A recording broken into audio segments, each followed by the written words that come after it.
Donald Trump certainly has to be at the top as far as threats against his life go. Do you think he's going to go into just a random McDonald's on the rush for lunch and just be like jumping behind the line and serving random people? All right, so a lot of you are hearing about Donald Trump visiting a McDonald's and this being a really a kind of a big deal for a lot of reasons. We'll get into all of those, but for me, I love this. This is Donald Trump trolling at its finest. He actually went and worked at a Philadelphia area McDonald's, making French fries and making a lot of new friends.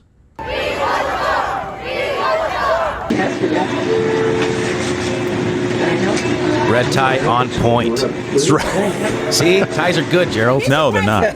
Please don't let the United States become Brazil, my native Brazil. We'll keep it good. We'll keep it better than ever, okay? Thank you. Thank you. Tight. The apron looks good on him. I don't. Yeah. You can pull it off. Never touches the human hand. Because I'm a germaphobe. Look at that. Look at that. How are you? Thank you, Mr. President. Nice to see you. It's a M. Night Shyamalan. You made it possible for ordinary people like us to meet you. You're not ordinary. I mean, thank you so much You are for not everything you're ordinary. I doing. can see. Well, and look, it was great, but like just 1 second later, there was an argument that broke out in that car. You are fucking,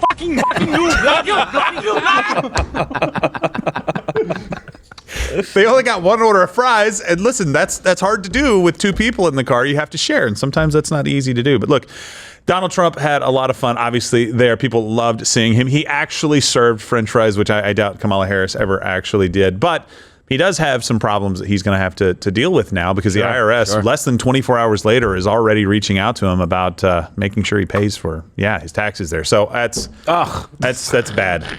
Come on, Boston Globe. Fake 2008 all over again. You're better than that, Boston Globe. Is But if you think that this is the first time that Donald Trump and McDonald's have crossed paths, you're wrong. He has a history of working for them, including this TV spot with Grimace.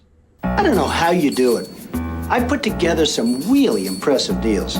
But this thing you've pulled off, it's amazing. A big and tasty for just $1?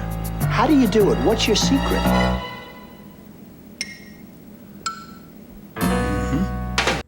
So it's so listen, Grimace, after the Big and Tasty failed, actually he was seen actually getting maybe a little lubricated because he was a little drunk. So no, you skipped. Wrong clip. Oh no! Grimace is an alcoholic.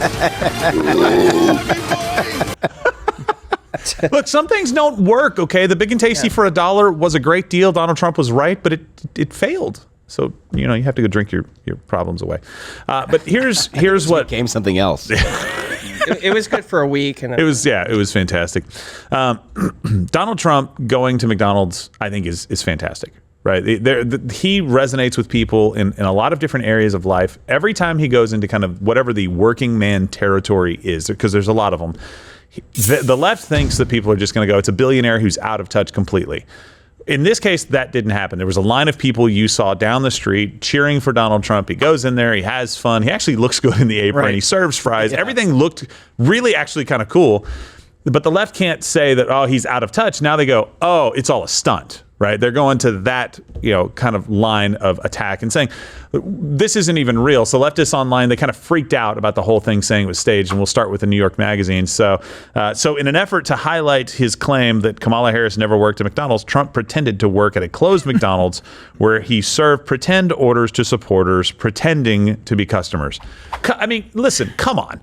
Do you think that the person who is the most likely, like if there is a list of people that are going to possibly be killed this year, Donald Trump certainly has to be at the top as far as threats against his life go. Do you think he's going to go into just a random McDonald's on the rush for lunch and just be like jumping behind the line and serving random people as they come up to the drive-thru? Do you think the security for that is actually reasonable?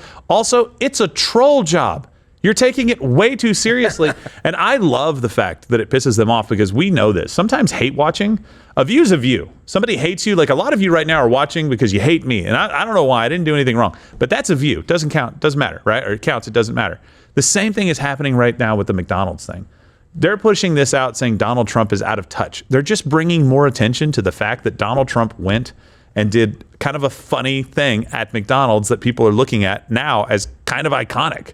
No, there's a lot to glean from this stunt, if you will. It's first of all, it's obviously a political campaign stunt. We all know that, but that's rich coming from the same people that put Joe Biden behind a little tyke's desk in a fake Oval Office set, whatever. Yeah.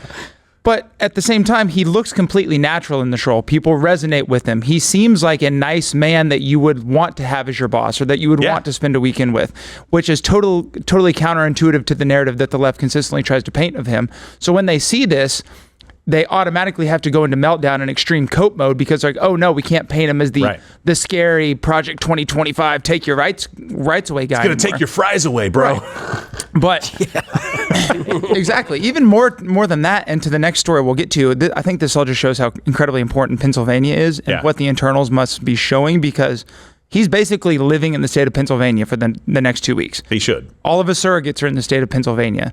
Kamala's, well, I don't know what she's doing, but, We'll get to that. We'll get to that. Yeah. And these people get it. These people in Pennsylvania, they understand that it was a stunt. Yes. I mean, no one's saying it wasn't a stunt. I mean, exactly. It's weird to be like, it was yeah, of course it was a stunt. Like you said, you have the issues of safety and concerns there. And then you also have it's a business. You see the video, you said it's privately, locally owned or whatever.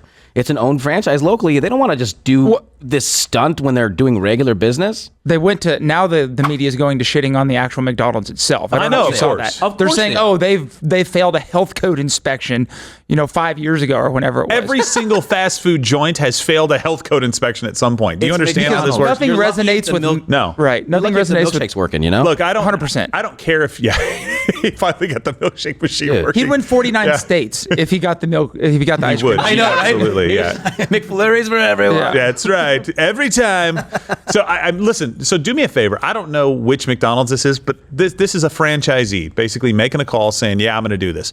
I don't care if you support McDonald's or not. Support this guy, right? Or this gal, whoever owns that. And if you know a pretty conservative business owner that owns a McDonald's, go support them too. Go show. If anybody out there is going to say and cry about this, go support them, just like with Chick-fil-A, where that whole thing blew up and Chick-fil-A's were packed after that. They were already doing a lot of business, but they were absolutely packed. So go support this guy. But look, he's right about Kamala Harris. She's never worked at McDonald's. And in fact, she was permanently banned. Josh, I don't know if you remember this. She was actually permanently banned. Very sad story from McDonald's in the 90s after a really, really messy breakup with her celebrity boyfriend. Really? Oh. Yeah. I'm banging it. Oh, That was not me. Whoa. That was soundboard guys. AI is getting way too good. Wow. And no matter what you think about Donald Trump, like if you don't, you're putting it on the soundboard. I basically just caught that. Like, I do this to myself every single time. You're gonna bring it up at the most inopportune moments of some guy on screen, something like that, and it's gonna be okay. That's fine. what we do best. Stop it. I'm not 52. We've talked about this. Okay. No matter what you think of Donald Trump, though, right? Some of us, we understand. You've seen him long enough. He's kind of doing stand-up comedy. He's kind of running through thoughts as they come out. So he speaks in kind of a broken way sometimes. He'll pivot in his brain and go to a different point. And they try to just run the text and say, Donald Trump is out of his mind. But no matter what you think about Donald Trump, he is a good man that stops to wish people happy birthday. It's Kamala's birthday? She's turning 60 years old? Do you want to say anything? Yes, I would say happy birthday, Kamala. She's turning 60. Did you get her some fries? Trying to say something I'll get her nice. some flowers. Why not to bake her Maybe again? I'll get her some fries. You're right, that might be. I'll give her some McDonald's. I'll get her a McDonald's hamburger. Thank you. No, it is her birthday. It is true, right? I saw the Happy picture birthday, to you. Kamala. It looks like he actually works there. Yes, fun. It does. He's like the store manager. He's like, oh, that's a nice guy. Funnily enough, because Wow, I this thought you is a just stunt, swore. I was and like, this is all hilarious. We all agree it's a great photo op, but this is what I wanted from him desperately at the beginning of this campaign and in 2020 was to stay disciplined and on message. Yeah. This is on message. It is trolling, but it is using it the way it's supposed to be used. Yeah. And it only makes him have more broad appeal and more likability with the general public. So I'm just extremely happy to see the way that he is kind of reined in himself over the last couple months at the right month. Yeah. Because, you know, one of the things that we live and die by is what the polls are doing, what we perceive Donald Trump to be doing, big mistakes potentially that he could be making, or big wins that he has. But when that happens in August and September, you think, well, that's not very far removed from November 5th. But in most people's minds, they never even see it, right? They absolutely never see it. Josh. Speaking of never seeing it, if you haven't seen it, we have the clip. Of presidents calling her a shit vice president. Oh, we do? Of President Trump. Well, he wished her a happy birthday first or second. I don't know. Play the clip. It's different. So you have to tell Kamala Harris that you've had enough, that you just can't take it anymore. We can't stand you. You're a shit vice president. We're not gonna take it. You're the worst vice president. Kamala, you're fired. Get the hell out of here. You're fired. Oh, he's so Get out of vulgar. here. Oh, no. Get the hell out of here, Kamala. Wait, pull that clip back up and freeze it at the end real quick. What? Look right over. No, okay. The girl right behind his head looks exactly like Ron Perlman. Oh my goodness. right there. That's funny. Okay. Classy. Sure. He said a bad word. Fine. Seriously? That's what they're going to rake him over the coals? Saying what we're all thinking. Yes, of course. Exactly. She is a crappy president. It's Bada Kamala. But she's not the president, Gerald. That's Get the fired. thing. Vice president. Sorry. But she is, and she isn't. It's a. I don't know what to call her. Absolutely. Hey, if you like this video, or if you have strong opinions, comment below. Where I will tell you this: the comment section on YouTube is the best that society has to offer. You won't regret it one bit. Or you can click one of these videos playing right here next to me in that box. No, not that one. That's embarrassing.